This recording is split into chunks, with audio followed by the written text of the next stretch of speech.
madestino sa Manila ang aking asawa, ay kailangan naming sumama sa kanya at doon manirahan. Pero dahil wala kaming bahay sa Manila, ay naghanap na lamang kami ng apartment na maupahan. Nakarating kami sa compound ni Rowena, kung saan nalaman namin mayroon silang 3 apartment na pinauupahan. Bakante pa ang 2 apartment dahil ang sabi nila ay kakaalis lang na nangungupahan doon. Maganda na rin ang lugar. May bakod ang paligid. Mayroong gate kung kaya ligtas naman ang mga bata kahit na nga maglaro sa loob ng bahay. Bukod doon ay mayroon din ilang malalaking punong kahoy sa loob ng compound kung saan nakakabit ang duyan na pwedeng sakyan kung ikaw ay maglilibang. Medyo mababa rin ang magiging upa namin doon, kaya kinuha ko na ang isang apartment. Kaagad namang ibinigay sa akin ni Rowena ang susi ng bahay, kung kaya doon ay nilinis na namin iyon.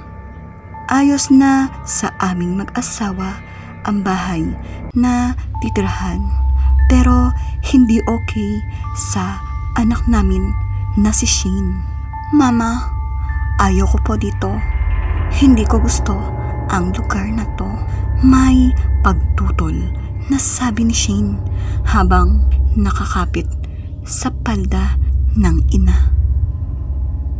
Edad 5 taon lamang ang bata. Bakit naman ayaw mo dito? Maganda naman ang lugar na to.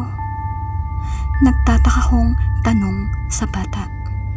Wala man lang akong kalaro.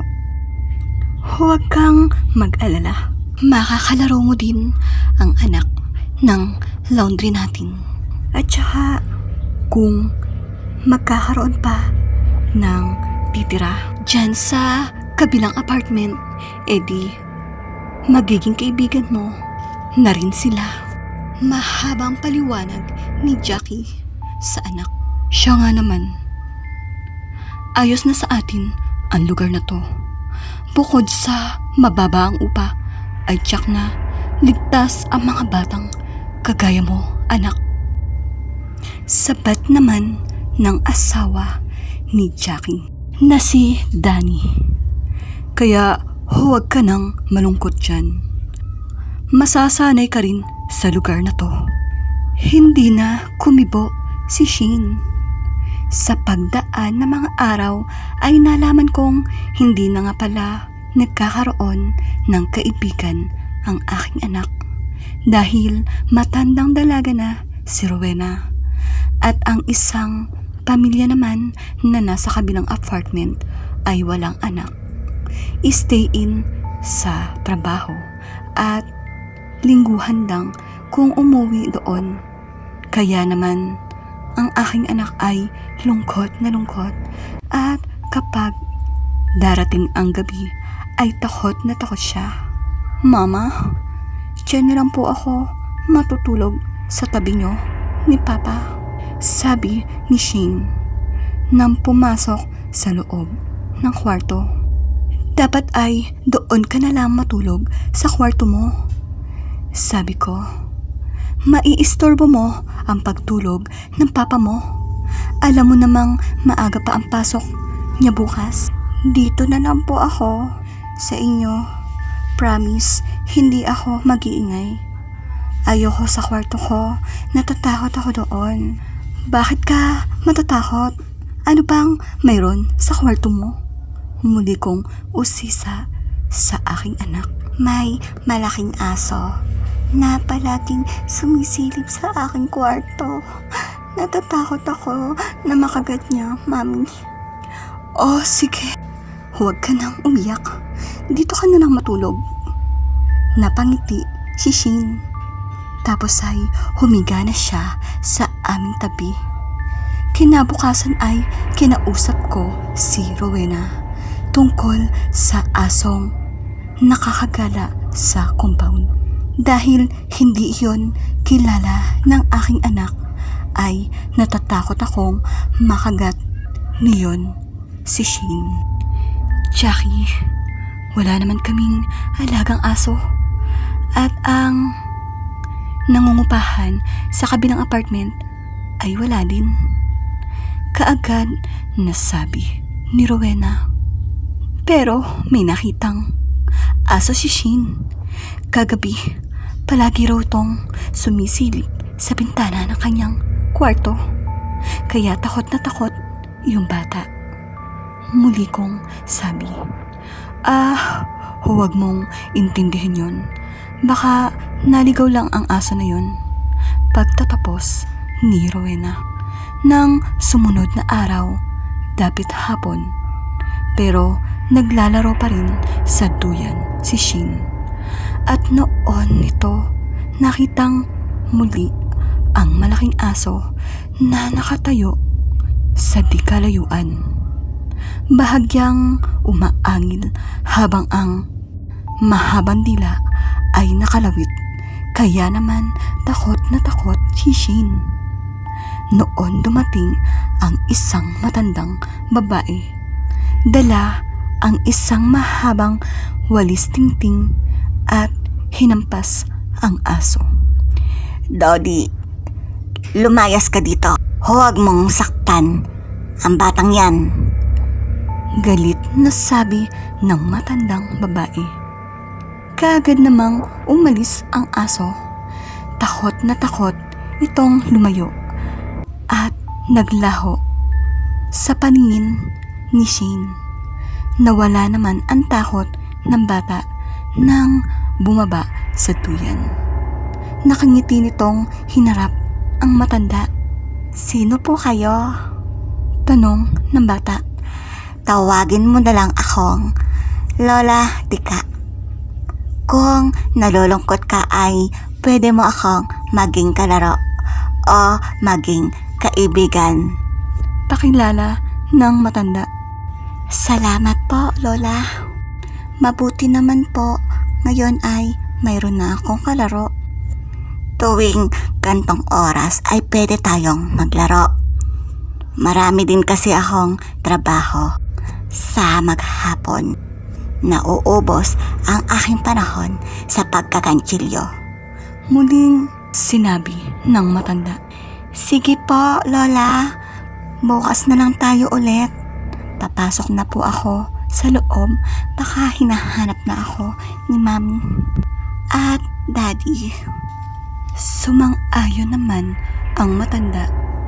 Pumasok na sa loob ng bahay si Shane.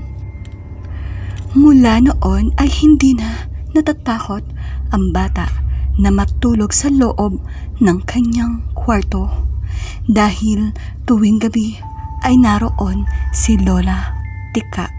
Madalas na nakakatulog si Shane sa mga kwento ng matanda. Hindi naman lingid sa akin ang pagbabago sa aking anak. Inusisa ko siya at nalaman ko ang tungkol kay Lola Tika. Tuwang-tuwa ako dahil ngayon ay masaya na ang aking anak dahil mayroon na siyang kaibigan. Nang sumunod na araw ay nagluto ako ng adobong manok. Kaagad akong naglagay sa pinggan at dinala kina Rowena. Dahil ayon sa aking anak ay kina Rowena nakatira si Lola Tika. Ang ibig mong sabihin ay si Lola Tika ang hinahanap mo? Nagtatakang tanong ni Rowena. Oo, siya nga. Palagi niyang nilalaro ang aking anak. Kaya naman mula noon ay hindi na naging matatakutin si Shane dahil mayroon na siyang kaibigan. Muli kong sabi. Hayon sa picture, si Lola Tika, Mama. Turo naman ni Shin nang makita ang malaking laminated picture ng matanda. Napabuntong hininga si Rowena dahil hindi niya masabi sa mag-ina na matagal nang patay si Lola Tika. Lubha lamang itong natutuwa sa mga bata, kung kaya sa tuwing may lilipat na pamilya sa apartment ay nagpapakita ito at ang alagang aso na si Dodi. Alam ni Rowena na kapag nalaman ko ang lihim ni Lola Tika ay tiyak na aalis din kami sa lugar na yun dahil sa takot. Gaya ng mga nakaraang pamilya na tumira sa apartment na iyon kung saan nakikipagkaibigan din sa mga bata ang multo ni Lola Tika. Sa ngayon ay naghahanap na kami ng bagong apartment na malilipatan.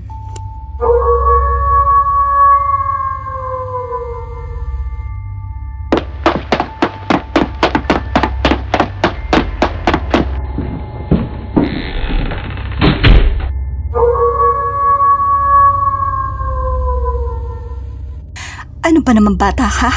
Kung hindi pa yata pupukpukin ng martilyo ay hindi ka pa kikilos.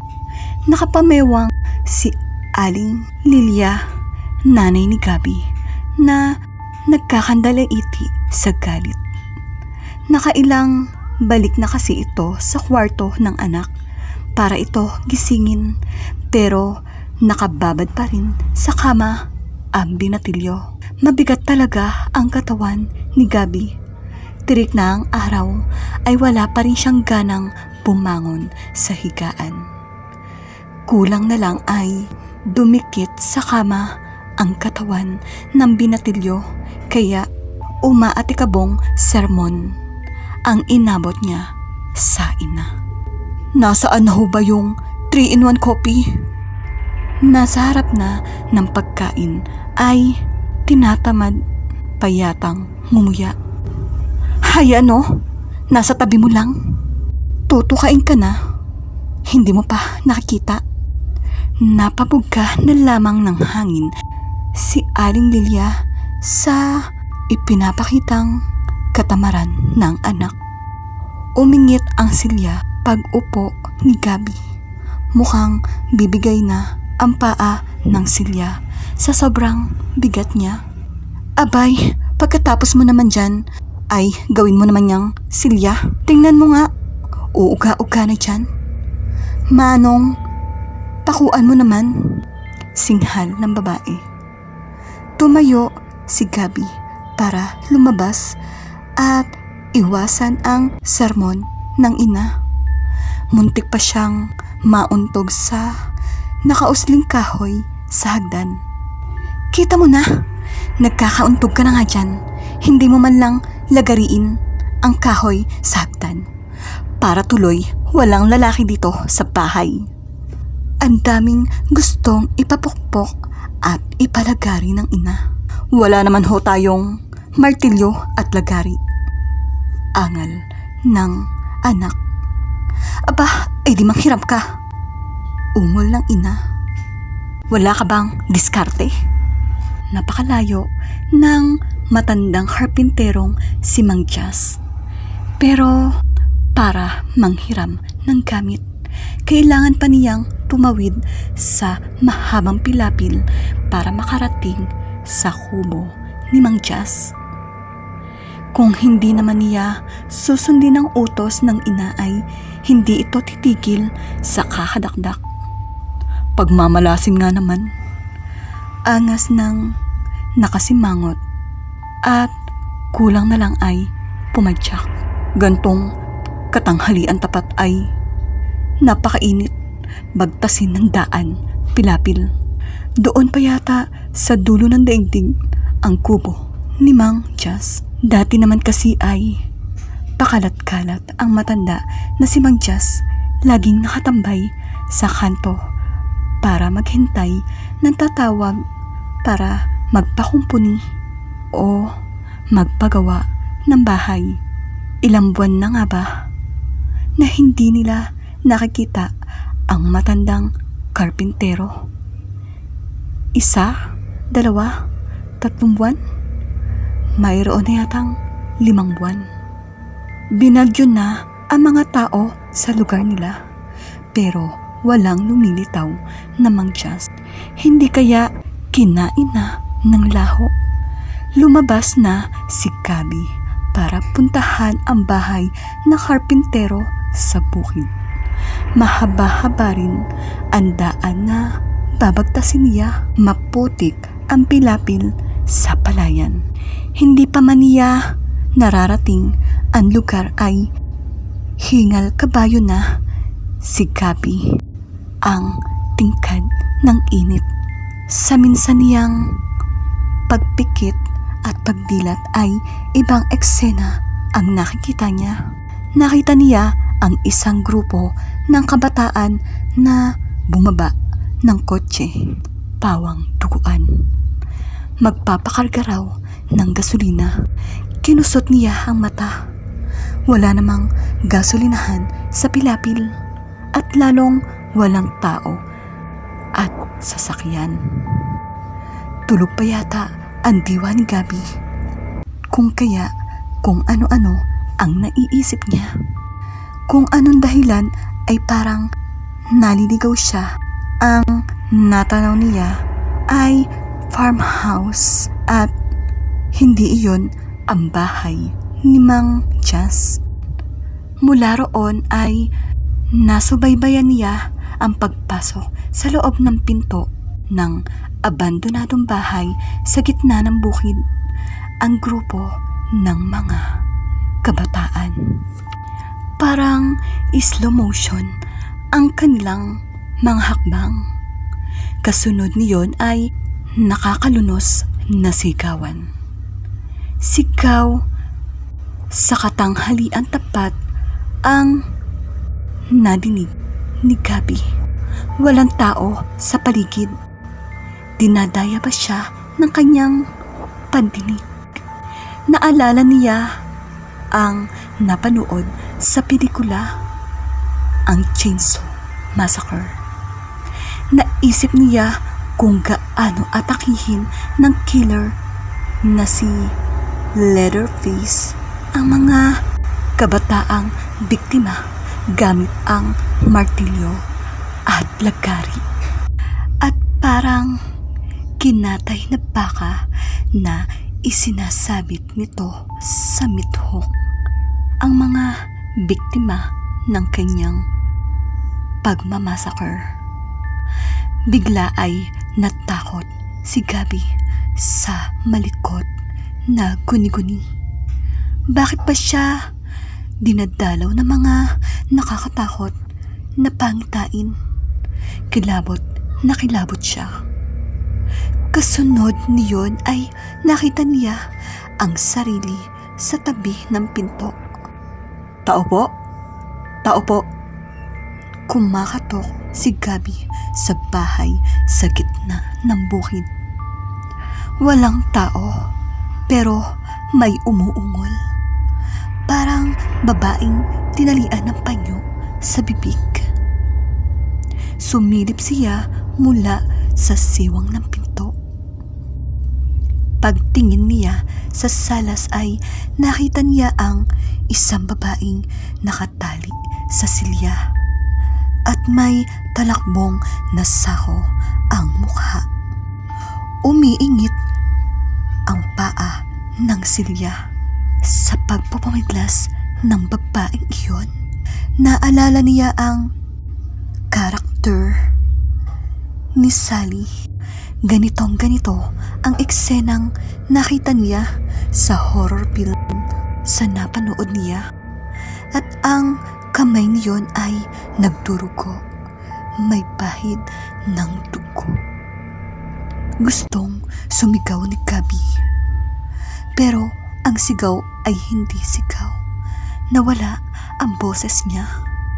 Napaatras si Gabi at muntik nang mapatid ng nakahandusay na katawan sa sahig. Putol-putol na katawan.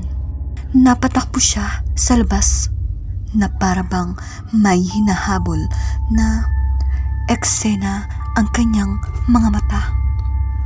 Kung ito ay panaginip, gusto na niyang idilat ang mata.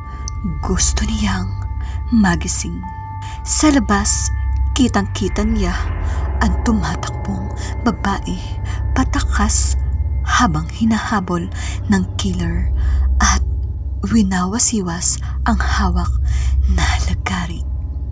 Para talagang eksena sa pelikulang Chainsaw Massacre.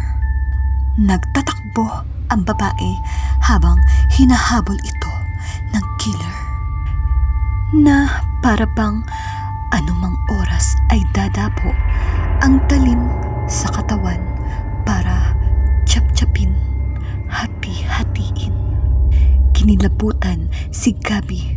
Sobrang kilabot ang gumapang sa kanyang katawan. Lalo pat nakita niya ang mukha ng killer na nakatingin sa kanya. Nakangisi. Nakalolokong ngisi. Napaatras si Gabi. Napasalampak siya sa putik sa sobrang takot at hindi niya namalayan ay napaihi na pala siya sa salawan. Totoo ba ang nakikita niya o dinadaya lang siya ng kanyang mga mata?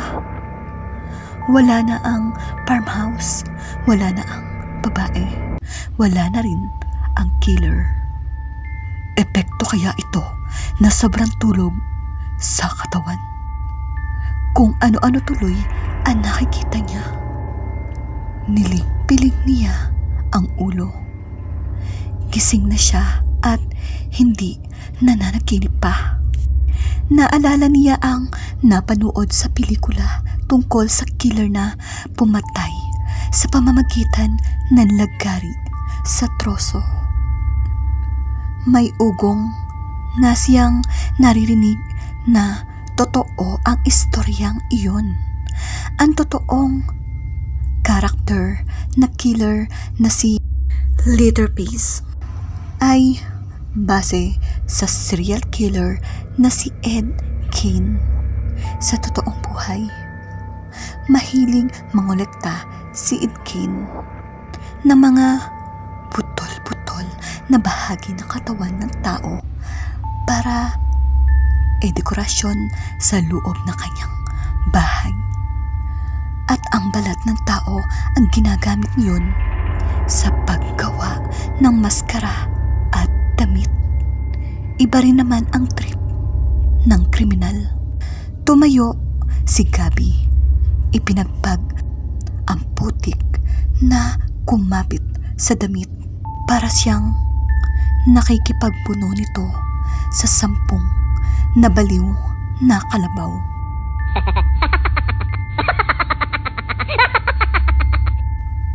Binabagtas niya muli ang pilapil papunta sa bahay ng karpenterong si Jazz. Nag-iisa lamang ang bahay ng matanda at ang bahay na tinutuluyan niyon. Sa dulo ng pilapil ay talaga namang hindi pangangahasang puntahan ng kahit na sino. Doon nga naman ay mapapatay ka na walang kalaban-laban dahil malayo sa mga kapitbahay. Dahil kahit magsisigaw ka ay walang dadamay. Sa daan na amoy niya ang tila nabubulok na laman. Tinangay ng hangin ang mabahong amoy. Nakakasuka, parang galing sa kubo ni Mang Jazz ang amoy. Narating niya ang kubo ni Mang Jazz. Tahimik sa loob, para bang walang katao-tao. Mang Jazz? Mang Jazz?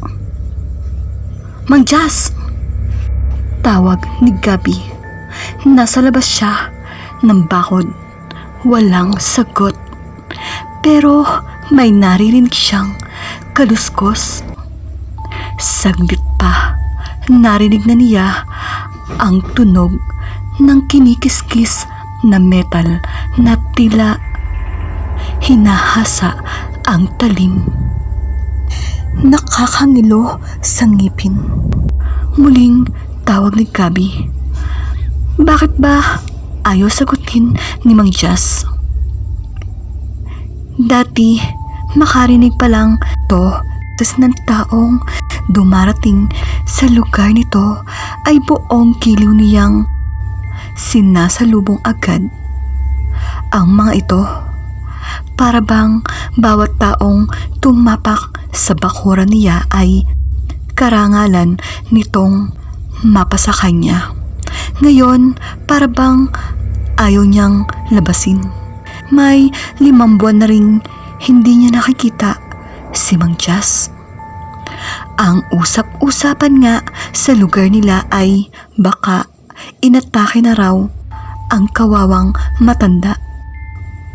Wala itong kasama, sakaling atakihin nga ay mamamatay na lamang ng dilat. Saglit pa ay narinig niya ang malakas na palo na ang sinumang mapalo nito ay talagang mangingisay ang katawan. Napalakas ang tawag niya. Mang Jazz, lumabas kayo. Ano bang nangyayari dito?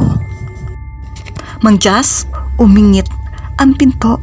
Mula sa pinto ay kumwadrado ang mukha ni Mang Jazz. May talsik ng dugo ang mukha. Mang Jazz, may masama ho bang nangyayari sa inyo? May amoy siyang hindi maganda. Hindi sumagot ang matanda. Nakayuko, mailap ang mata at para bang may kinahatakutan na kung ano. Sumagot kayo. Bakit parang takot na takot kayo? Hindi niya mailarawan ang takot at nakabahid sa mukha ni Mang Jazz. Nang ibuka ni Mang Jazz ang bibig ay nang hilakbot siya. Putol ang dila ng karpintero. Bago pa man matanong ito kung sino ang gumawa ng kalapastanganan, ay narinig na naman niya ang kaluskos sa loob nang gagaling sa loob ng kusina. May kasama ho ba kayo? Gusto niyang makasiguro. Masakit sa tenga ang tunog ng mga kinikiskis na metal. Nilalagaring bakal, pinupukpok ng martilyo. Para bang may konsyerto ng mga huramentado. Kasunod niyon ay parang hinihilang bakal. Lalo pangat, nakikita niya ang matinding bahid ng takot sa mata ni Mang Jazz. Gusto niyang hilahin ang matanda at sabihing, "Takbo! Takbo!" Pero paano siya tatakbo? Ngayon, parang ipinako na ang mga paa niya sa lupa. Hindi siya makagalaw. Si Mang Jazz gustong sumigaw pero hindi makasigaw. Lalo pangat nadinig nila ang tila nilalagaring katawan. Maya-maya pa ay humagis sa tabi nila ang iba't ibang parte ng katawan. Ulo, kamay, braso, paa, binti, at ang kasunod ay lumabas ang mukha ni Leatherface. Isang karakter na sa bangungot lang niya makikita.